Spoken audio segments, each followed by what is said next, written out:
Samantala, sinabi ng palasyo na hihilingin ng DILG sa Department of Justice ang legal na opinyon nito hinggil sa suspensyon ni Makati City Mayor Junjun Binay. Ayon kay Presidential Communications Secretary Sunny Coloma, mahalaga para sa gobyerno at DILG na pairalin ang batas.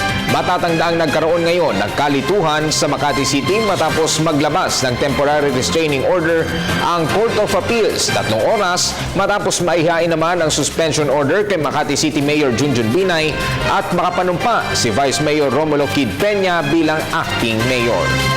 Ang natunghayan po natin ay ang kanilang pahayag na hihingi nila ang opinyon ng kalihim ng katarungan para mailagay sa tamang lugar, no, yung legal position ng pamahalaan.